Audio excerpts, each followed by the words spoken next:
ముస్లిములు ఉగ్రవాదులు, తీవ్రవాదులు అన్నటువంటి యొక్క మాటను ఈ మీడియా సంస్థలు, కొంతమంది మతోన్మాదులు పెచ్చరిల్లిపోతున్నారు. ఈ మధ్య కాలంలో ఏ గురువు వీడియో యూట్యూబ్ లో పెట్టినా ఆ వీడియో కింద కామెంట్లో ముస్లింలంతా ఉగ్రవాదులు, తీవ్రవాదులు, అలా ఇలా అని భయంకరమైనటువంటి, ఎంత బాధేస్తుందంటే ఈ మాటలు విని అంత బాధేస్తుంది సోదరులారా. ఎవడో ఎక్కడో ఆఫ్ఘనిస్తాన్ లో బాంబు వేస్తే ఇండియాలో ఉన్న ముస్లింలందరూ ఉగ్రవాదులు అయిపోతారా అండి? ఎవడో ఎక్కడో పాకిస్తాన్ లో బాంబు వేస్తే అది వాడు తప్పు, కానీ అది ఇస్లాం తప్పు ఎందుకు అవుతుంది? ముస్లింల తప్పు ఎందుకు అవుతుందండి? కనీసము ఎవడైనా ఇంకిత జ్ఞానం ఉన్నోడు ఇలాంటి మాటలు అనగలుగుతాడా? ఇది కూడా ఒక భయంకరమైన కుట్ర. ఏంటి? ముస్లిములను తీవ్రవాదులుగా, ఉగ్రవాదులుగా ప్రపంచానికి చూపించాలి. వాస్తవానికి మీరు గనక పరిశీలన చేసినట్లయితే భారతదేశమే తీసుకోండి, 125 కోట్ల జనాలలో ఈ రోజు నేరాలు చేసిన వాళ్ళల్లో ముస్లిములు ఎక్కువ ఉన్నారా, ముస్లిమేతరులు ఎక్కువ ఉన్నారా? చూడండి ఒకసారి. ఒక డైలాగ్ వాడుతున్నారండి, ఉగ్రవాదులు, ముస్లిములంతా ఉగ్రవాదులు కాదు కానీ ప్రతి ఉగ్రవాది ముస్లిం అనేటువంటి డైలాగ్ వాడుతున్నారు. ఓకే, మరి జైలులోకి వెళ్ళి చూడండి, కేసులు తిరిగేయండి, నేరాలు చేసిన వాళ్ళ లిస్టు తీయండి, ఏ మతం వారు ఎక్కువ ఉన్నారో మీ యొక్క డ్రామా అంతా బయటపడిపోతుంది. ఎవరు ఎక్కువ ఉన్నారు? నేరాలు ప్రతి మతం వాడు చేస్తాడు. తప్పులు, పాపాలు మతానికి సంబంధం లేదు. దానికి మతానికి ముడిపెట్టి ఉగ్రవాదులు, తీవ్రవాదులు అన్నటువంటి మాటలు కల్పించడం ఇది భయంకరమైనటువంటి నింద తప్ప మరేమీ కాదు సోదరులారా.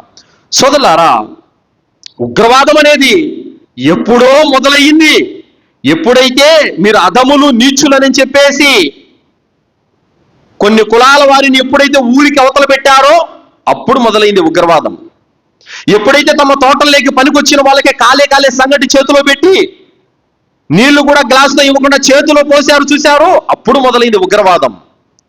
స్త్రీల యొక్క మర్మ స్థానాలను బట్టి పన్నులు విధించారు చూశారు, అప్పుడు మొదలైంది ఉగ్రవాదం.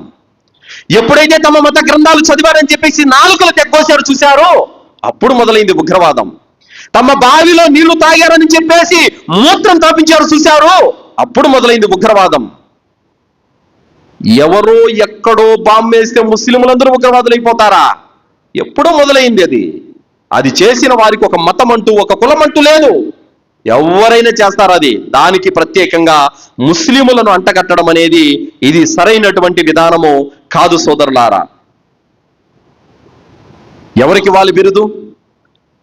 ఎవరికి వాళ్ళు ఇలాంటి ఉగ్రవాదులు, తీవ్రవాదులు అన్నటువంటి బిరుదు?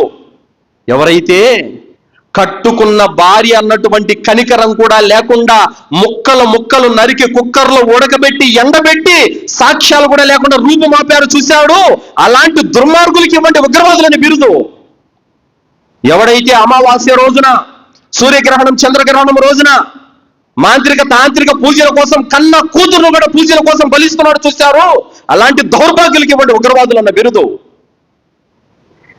ఎవరైతే ఆస్తుల కోసం కన్న తల్లిదండ్రులకు సేవ చేయకుండా అనాథాశ్రమాల్లో, వృద్ధాశ్రమాల్లో పడేస్తున్నారో, తల్లిదండ్రులను కూడా చూడకుండా కొట్టి చంపుతున్నారో, అలాంటి దౌర్భాగ్యులకి ఇవ్వండి ఉగ్రవాదులు, తీవ్రవాదులు అన్నటువంటి బిరుదు. అక్రమ సంబంధాల కోసం అన్నదమ్ములు కట్టుకున్నటువంటి భార్యను కడతీర్చేటువంటి దౌర్భాగ్యులు ఉన్నారు కదా, అలాంటి వారికి ఇవ్వండి తీవ్రవాదులు, ఉగ్రవాదులు అన్నటువంటి బిరుదు. అలాంటి వారికి ఇవ్వరండి. ఎందుకంటే దీనికి ఒక మతం అంటగట్టారు కదా. ఎలా ఉందంటే పెద్దోళ్ళు ఒక సామెత చెప్పారు, మీరు చేస్తే సంసారము, మేము చేస్తే వ్యభిచారం అని. అర్థమైందా? అంటే ఆ నేరం చేసిన వాడు ముస్లిం అయితే ఉగ్రవాది, ముస్లిమేతరుడు అయితే ఉగ్రవాది కాదు. వాడికి బిరుదులు ఏమిస్తారు?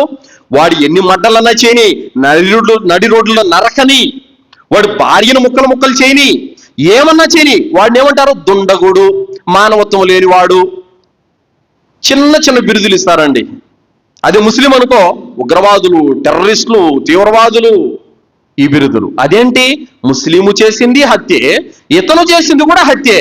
మరి ముస్లిం ఎట్ట ఉగ్రవాది అయ్యాడు, ఇతనెట్ట ఉగ్రవాది కాకుండా పోయాడు? ఇది ఈ మతోన్మాదుల యొక్క నిజ స్వరూపం. దీనికి మోచేతి ఎంగిలి నీళ్లు తాగేటటువంటి మీడియా సంస్థలు కూడా తలలూపి ముస్లిముల మీద కాకి లెక్కలు రాస్తూ ఉంటారు సోదరులారా, తప్పుడు రాతలు రాస్తూ ఉంటారు. సోదరులారా, చరిత్రలో వెనక్కి వెళితే లక్షలాది మంది ప్రాణాలు తీసినటువంటి వారు ముస్లిమేతరులు ఎందరో ఉన్నారు. మరి వాళ్ళను ఉగ్రవాదులు అనడం లేదే? ఈ దేశం కోసం పోరాడినటువంటి మహాత్మా గాంధీని అన్యాయంగా చంపారు. మరి ఆ చంపిన ఉగ్రవాది అనడం లేదే? మన మతం వాడైతే మనం పరాయి మతం వాడైతే ఎన్ని నిందలైనా వేస్తాం. ఎంత దౌర్భాగ్యము, ఎలాంటి హేయమైనటువంటి చర్య ఇది, ఒకసారి ఆలోచించండి. ప్రతి ముస్లిం ఈ వాస్తవాలను ప్రజలకు చెప్పాలి సోదరులారా. వాళ్ళ దగ్గర మీడియా సంస్థ ఉందని, టీవీలు, వార్తాపత్రికలు ఉన్నాయని చెప్పేసి వాళ్ళ ఇష్టం వచ్చినట్టు వాళ్ళు వాగుతుంటే మనం ఊరుకోవాలా? మనం కూడా ధీటుగా సమాధానం ఇవ్వాలి. సత్యాలను, నిజాలను ప్రజలకు చూపించాల్సినటువంటి అవసరం ఎంతైనా ఉంది సోదరులారా. ఇస్లాం ధర్మం మనిషిని చంపడాన్ని అనుమతిస్తుందా? ఏమాత్రం కూడా అనుమతించదు సోదరులారా. సూర్య మాయిదా 32వ ఆయతలో అల్లాహ్ తఆలా అంటున్నాడు, మన్ ఖతల నఫ్సం బిగైరి నఫ్సిన్ ఔ ఫసాదిన్ ఫిల్ అర్ది ఫకఅన్నమా ఖతల అన్నాస జమియా. అకారణంగా ఒక మానవుణ్ణి చంపితే సమస్త మానవులను చంపిన దాంతో సమానము. ఎవరైనా ఒక మానవుడి ప్రాణాన్ని రక్షిస్తే సమస్త మానవుల ప్రాణాలను కాపాడిన దాంతో సమానం అని చెప్పాడు అల్లాహ్. అన్యాయంగా ఒక ప్రాణాన్ని తీస్తే అల్లాహ్ ఒప్పుకోవడం లేదు. ఒక స్త్రీ పిల్లికి తిండి పెట్టకుండా కట్టేస్తే ఆ పిల్లి చనిపోయింది. దాని కారణంగా అల్లాహ్ ఆమె నరకానికి పంపించాడు. కుక్కకు నీళ్లు తాపించిన కారణంగా వ్యభిచారిని మన్నించి స్వర్గానికి పంపించాడు అల్లాహ్. చిన్న ప్రాణులను చంపితేనే అల్లాహ్ ఒప్పుకోవడం లేదు. మానవులను చంపితే అల్లాహ్ ఒప్పుకుంటాడా?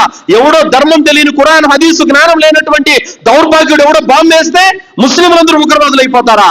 ఎంత అన్యాయమో, ఎంత దౌర్భాగ్యం ఇది అసలు. నిజంగా ముస్లిం సమాజం మీద తీవ్రమైనటువంటి నిందలు తప్ప ఇందులో ఎలాంటి వాస్తవాలు కూడా లేవు సోదరులారా.